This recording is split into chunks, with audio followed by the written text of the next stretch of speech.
Қайырлы уақыт, сізді каналымда көргеніме қуаныштымын. Бүгін сіздермен осындай керемет повидланың рецептімен бөлісемін. Видеоны соңына дейін тамашалайық. Ең алдымен барлық сливамызды жуып, құрғатып, тазалап аламыз. Одан кейін ішіндегі сүйегінен тазартамыз. Менде осындай сорттағы слива, аты қалай аталатынын білмеймін. Жұмсақ, осындай түрі вареньеға, повидлаға арналған. Дәл осылай ортасынан бөліп салып қайнатсаңыз болады. Мен бірақ уақытты үнемдеу мақсатында осылай бірнеше бөліктерге бөлдім. Сол кезде ол тезірек қайнап, тезірек езілетін болады. Дәл осылай барлық сливамызды турап, сүйегінен ажыратып аламыз. Менде мына жерде 5 килограмм слива, сүйегінен тазартылған, күйінде өлшенген осындай. Орташа отқа қоямыз, шамалы суы өзі соғы бөлініп, қайнағанын күтеміз. Міне біздің сливамыз кішкене уже судан сайын көбейіп қайнай бастады. Дәл осылай араластыра отырып, анда-санда 30-35 минуттай қайнатамыз жақсылап. Бұл бізде повидла болғандықтан жиі осылай араластыруға болады. Ал егер сливадан варенье дайындайтын болсаңыз, көп араластырудың қажеті жоқ. Қайнату барысында осылай кастрөлдің крышкасын ашып қоямыз. Бізге өйткені артық ылғал керек емес, керісінше ұшып осылайынан бізге тек өзінің қою соғы ғана керек. Міне, осылай толығымен соғы шығып күшті болып қайнап жатыр. Где-то 15 минуттай қайнады. Тағы да бір 15-20 минут қайнатамыз. Содан кейін барып блендермен еземіз. Шамамен 35-40 минуттай қайнады. Біздің сливамыз енді погружной блендермен жақсылап, байқап, шашыратып алмай еземіз.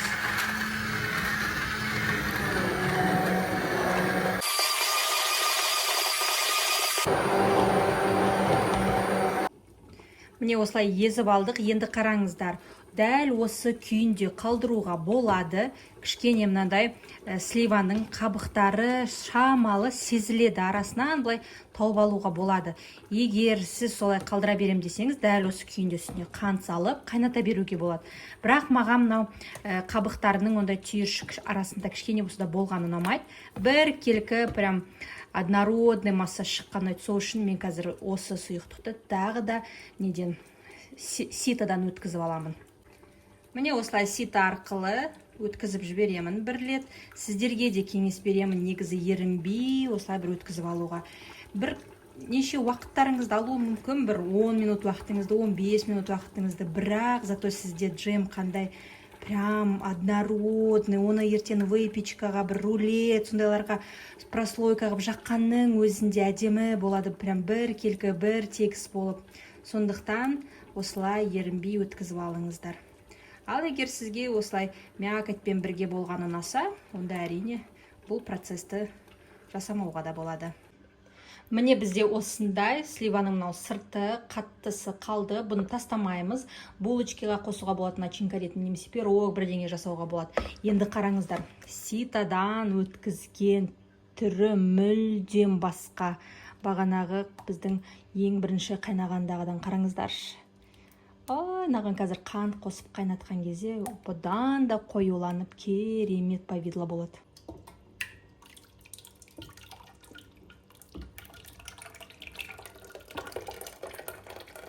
Енді осының үстіне қалауыңызша қант қосасыз. Неге қалауымызша деп жатыр, өйткені бұл сливаның сортына да байланысты. Сол үшін осылайын аз-аздан қосып, дәмін көріп отырып қоса берсеңіз болады. Мен шамамен бір жарты килограмм қостым, қазір тағы да жарты килограмм, сомен где-то может 1 килограмм немесе 1 килограммға жетпейтіндей қосамын, араластырып отырып, дәмін көріп отырып қосамын. Тағы да шамалы қант қосамын. Соңына дейін ерігенше осылай араластырамын шамалы 1 минуттай. Содан кейін тағы да дәмін көремін. Себебі біреуге кішкене қышқыл болған ұнайды, біреуге тәп-тәтті болған ұнайды. Сол үшін қантты қанша қосамын деп уайымдамай, осылай аз-аздан қосып, дәмін көріп отырып, өзіңіздің қалауыңызша қосып алуға болады. Өзіңізге керек мөлшерде қантты қосып алғаннан кейін, бір қазір беті бүлк етіп қайнайды ғой. Содан бастап тура 35 минут қайнатамыз. Сол жеткілікті. Арасында ғана аз-аздан осылай шыққан бетінде көпірегін алып тастаймыз. Қайта 5 минут сайын алудың қажеті жоқ. Бір 35 минуттың ішінде мен 2 рет алдым. Міне біздің повидламыз где-то бір 30 минуттай қайнады. Дайын болғанын білу үшін кішкене осындай шамалы аламыз. Осындай бір шалпақтау тарелкаға құйып, және де холодильникке саламыз. Сосын барып көреміз. Повидла шамалы қайнай бастаған кезде мен керек банкалардың барлығын жақсылап жуып, сосын осылай су күйінде салқын духовканың ішіне саламын. Банкаларды салып алғаннан кейін барып духовканы қосамын. Где-то бір 200 градуста 15 минуттай солай духовканың ішінде стерилизовать етемін. Ал крышкаларды кәдімгі суда қайнатамын. Енді крышкаларымызды суға салып, бір қайнатып аламыз. Міне біздің холодильниктегі повидламызды алып шығамыз. Кішкене қоюланған, бірақ әлі сұйықтау. Сол үшін әлі де тағы да біраз қайнатамыз.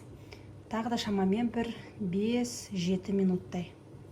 Міне біздің банкаларымызда 20 минуттай тұрды духовкада. Өте ыстық қазір. Повидла тоже дайын болды. Крышкаларымыз мына жақта қайнап жатыр. Банкаларымыз өте ыстық, сондықтан байқаңыздар, қолды күйдіріп алмай банкаларымызды орамалдың үстіне түсіреміз. Крышкаларымыз тоже қайнап тұр, ыстық болып. Крышкаларымызды дайындап қоямыз.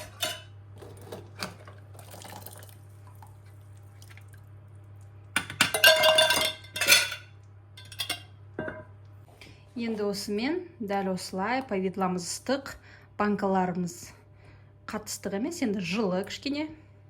Дәл осы күйінде барлығын бетіне дейін прям жақсылап толтырамыз.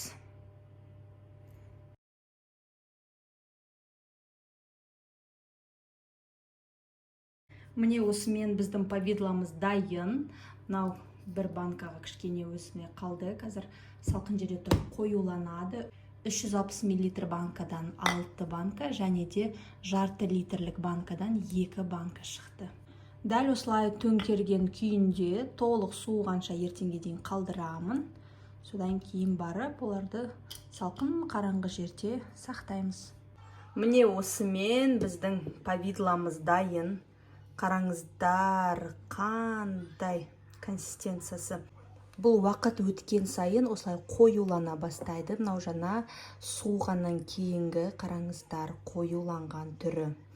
Маған осындай қатып қалған желе секілді ұнамайды. Джем секілді болған.